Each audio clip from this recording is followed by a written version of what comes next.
Buenas, ¿cómo están? Vamos a hablar sobre fiebre en el postoperatorio. Bien, ¿qué es la fiebre? La fiebre es cuando la temperatura corporal está por encima de los 38 grados centígrados. En el postoperatorio recién se considera fiebre a partir de los 38 grados centígrados. La fiebre es muy común en los primeros días después de una cirugía importante, ¿sí? Uno espera que el paciente pueda tener fiebre y no ser causa de ningún proceso patológico, digamos. Generalmente cuando es inmediatamente después de la cirugía es por algún proceso inflamatorio, más cuando son cirugías muy agresivas que llevaron mucho tiempo y eso genera mucho, obviamente, mucho estrés en el organismo y eso libera, obviamente, todos los mediadores químicos que pueden provocar como es la aparición de la fiebre. Pero generalmente es de resolución espontánea. Tiene un día y al otro día ya no tiene más, pero siempre no hay que subestimarla y siempre hay que pensar que puede haber algún problema más grave detrás de esa temperatura, digamos, mayor a 38 grados centígrados. Entonces, para eso hay que hacer los diagnósticos diferenciales. En primer término, hay que dividir a las causas de fiebre en el postoperatorio en causas infecciosas y causas no infecciosas, básicamente. Las causas infecciosas, ¿sí? Pueden ser por una infección en el sitio quirúrgico o por otras patologías asociadas a la institución o del paciente que esté hospitalizado, como una neumonía intrahospitalaria, una infección urinaria, ¿sí? Por algún medicamento que pueda ser causa de fiebre. Y las causas no infecciosas, ¿sí? Primero hay que descartar la causa infecciosa, o sea, descartar todo esto primero, ya vamos a ver cuáles son, para decir que no es infecciosa, digamos. Y dentro de eso, uno puede tener una pancreatitis, una trombosis venosa, un infarto agudo de miocardio, un tromboembolismo de pulmón, abstinencia alcohólica, gota. Son todas patologías inflamatorias que pueden cursar con fiebre, si no necesariamente es de causa infecciosa. Acá más o menos tenemos agrupadas la mayoría de las causas infecciosas, ¿sí? Que pueden ocasionar fiebre en el postoperatorio, como son, bueno, infección del sitio quirúrgico, una neumonía, principalmente en los pacientes que estuvieron con ventilación mecánica o que sufrieron algún proceso de aspiración, infección del sitio del tracto urinario, que es muy frecuente, principalmente cuando se usan sonda vesical en los pacientes, cuando el paciente tiene un catéter intravenoso, también vías centrales pueden ser causa de fiebre, ¿sí? Principalmente si lleva varios días, hay que ver de qué manera se lo colocó, si fue una urgencia, si no se tomaron los medios por ahí de antisepsia adecuados y bueno, puede ser causa de fiebre, infecciosa obviamente. La diarrea también en los pacientes que están también con mucho tratamiento antibiótico pueden cursar con diarrea, eso también ser causa de fiebre, sinusitis, parotiditis, absceso intraabdominal, que eso ya es infección del sitio quirúrgico, meningitis, una colecistitis alitiásica, por ejemplo, en los pacientes que están en ARE, en ventilación mecánica, sin alimentación, pueden hacer colecistitis alitiásica, principalmente en los pacientes HIV, infecciones virales, ¿sí? Asociadas, por ejemplo, si el paciente se transfundió sangre, que se le haya transmitido alguna infección viral, que eso sea causa de fiebre, cuando se utilizan prótesis, digamos, en los pacientes, por ejemplo, una cirugía de cadera o una cirugía de hernia que se le colocó una malla o un stent, válvulas cardíacas, etcétera, eh, pueden ser causa de fiebre por rechazo al cuerpo extraño. La osteomielitis y endocarditis. Siempre cuando la fiebre es sostenida y no cede, no cede y no se encuentra causa, hay que siempre pensar en una endocarditis, por ejemplo, que hay que descartarla. Las causas no infecciosas, entonces, tenemos inflamación del lecho quirúrgico, pero sin infección, ¿sí? Por ejemplo, un hematoma, un seroma, eso lo habíamos visto en la clase anterior, donde puede haber un seroma que no significa que haya infección, pero sí provocar fiebre, ¿sí? Puede haber una reacción a la sutura, depende eso de cada persona también, puede provocar fiebre. Otras causas como las trombosis, la TBP o el TEP, ¿sí? Son causas que pueden cursar con fiebre inflamatorias como la gota, la pancreatitis, causas vasculares como vimos en el infarto, un ACV, por ejemplo, o una hemorragia, hemorragia subaracnoidea, el infarto de miocardio, un infarto intestinal, ¿sí? También puede cursar con fiebre. Otras causas, por ejemplo, medicación, abstinencia alcohólica o a drogas, transfusiones, rechazo a un trasplante, por ejemplo, el hipertiroidismo que produce la tormenta tiroidea y puede ser causa de fiebre, la hipertermia maligna, por ejemplo, fiebre neoplásica en caso de que sea un paciente oncológico, una de las manifestaciones paraneoplásicas es la fiebre. ¿Cómo es la fisiología o fisiopatología de la fiebre? Primero, obviamente, hay una manifestación de las citoquinas que se liberan en respuesta a los estímulos que sufrió el paciente en la cirugía. Y esa liberación de citoquina va a estar muy relacionada con el tipo de cirugía, el trauma tisular que sufrió ese paciente y la magnitud, digamos, de la cirugía. También va a depender de factores genéticos, ¿sí? Hay personas que reaccionan más y pacientes que reaccionan menos. Eh, También la liberación de endotoxinas o exotoxinas, por ejemplo, que también que pueden ser de propias bacterias y pueden ser causa de fiebre, ¿sí? Eh, las citoquinas generalmente que se liberan son la interleuquina 1, 6, el factor de necrosis tumoral alfa y gamma, ¿sí? Que son producidos, dice, por una aumento, o sea, gran cantidad de células y tejidos de todo el organismo. O sea, donde hubo trauma o donde hubo agresión quirúrgica, digamos, se liberan estas interleuquinas que son los encargados de, de estimular el centro termorregulador para provocar la fiebre. El uso de AINES o esteroides o corticoides van a disminuir estos niveles de interleuquina o mediadores de la inflamación, por lo tanto la respuesta febril va a estar disminuida, ¿sí? Y eso va a hacer que el paciente se recupere más rápido, digamos. El trauma tisular, obviamente por propia agresión y proceso inflamatorio, libera las interleuquinas, ¿sí?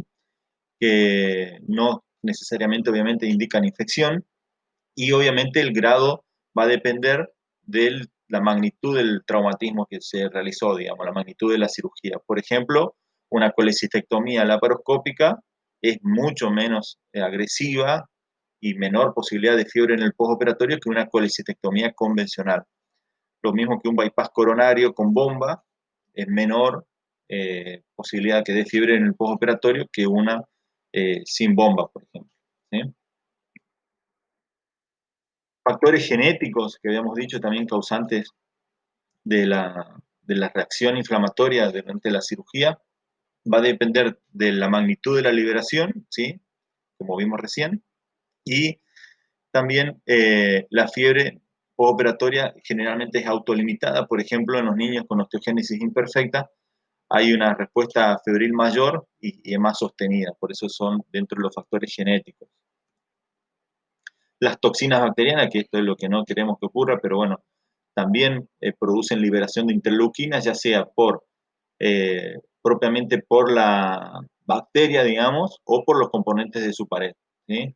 Por ejemplo, en un postoperatorio, el paciente, por ejemplo, estuvo ileado con hipotensión arterial, eso que provoca traslocación bacteriana, que se va a traducir en fiebre en el postoperatorio. ¿Sí? Los niveles aumentados de ADN bacteriano en la sangre, que se detectan por PCR, en los pacientes postoperatorios dan un hemocultivo positivo, pero también son causa de fiebre, ¿sí? Acá vendrían a ser las toxinas, digamos, no la bacteria en sí, sino las toxinas.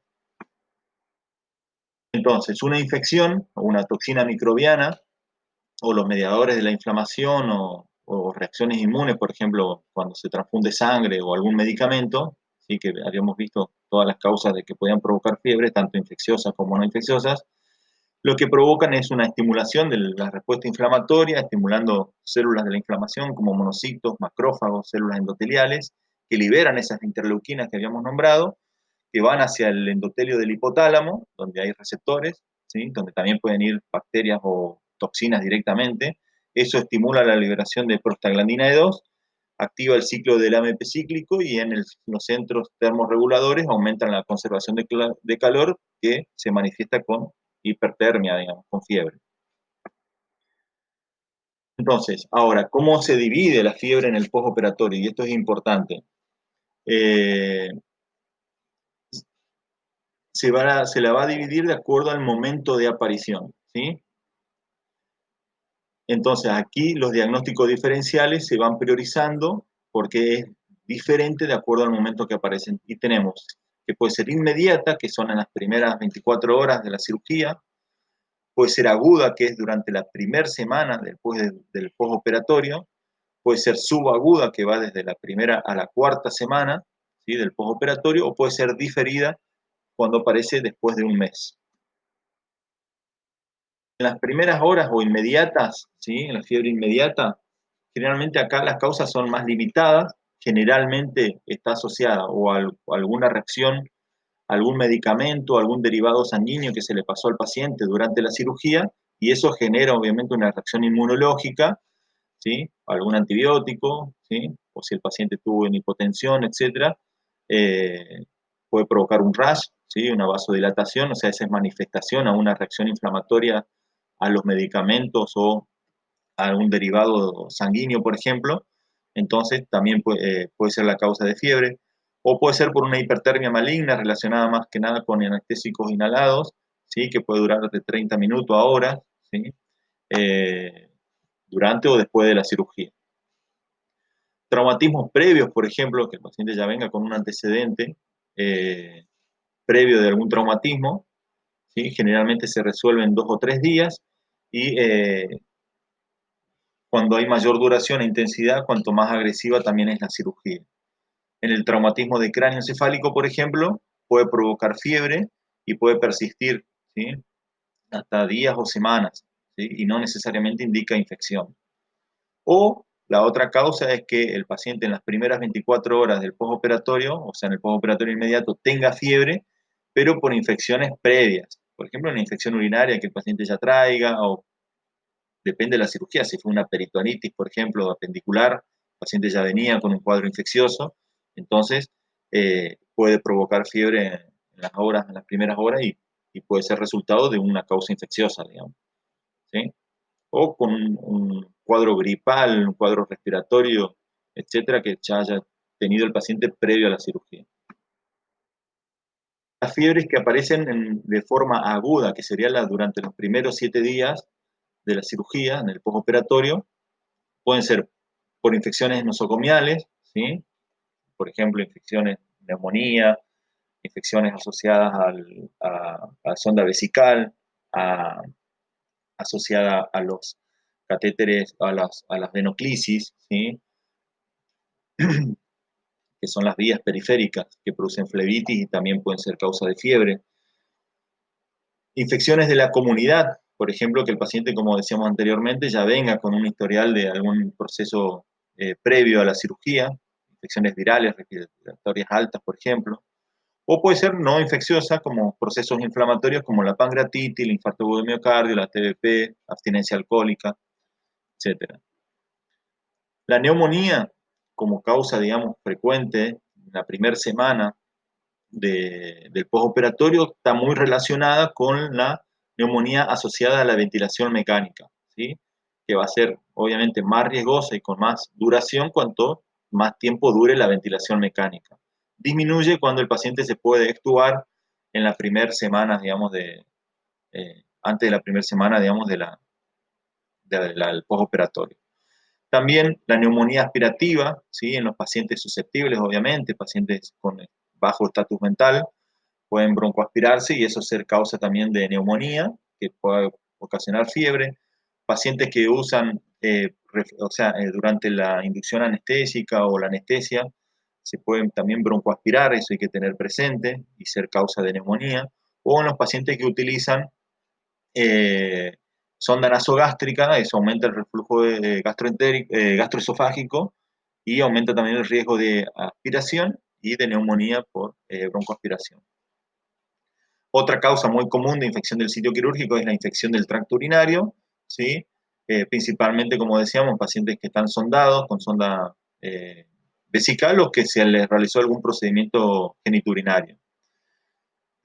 Obviamente que la posibilidad de infección también aumenta con cuanto mayor duración permanece la sonda vesical. La infección del sitio quirúrgico, ¿sí? Esto es algo que ya lo vieron, pero puede ser de aparición subaguda, generalmente es de aparición subaguda, o sea, no aparece en la primera semana, ¿sí? Aparece después de la primera semana, pero si aparece en la primera semana hay que pensar que hay necrosis, ¿sí? En caso que se haya hecho una anastomosis o algo, o, o, o una cirugía por ahí en trauma, por ejemplo, eh, que en el momento parece que queda todo bien y después se manifiestan con necrosis de un segmento de asa intestinal o algo, necrosis mesentérica. Y bueno, eso puede provocar obviamente el desarrollo de bacterias o puede provocar, por ejemplo, en una necrosis, una fascitis necrotizante, por Clostridium, por ejemplo, y ser causa de fiebre y de una infección del sitio quirúrgico, obviamente, pero eso es algo bastante grave. Infecciones asociadas a catéteres vasculares, generalmente es una aparición subaguda, ¿sí?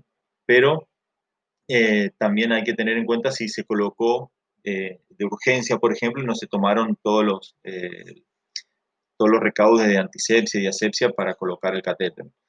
Es algo que hay que tener en cuenta también cuando el paciente empieza con fiebre y no se encuentra la causa, digamos, hay que pensar en causas que puede ser asociada al catéter.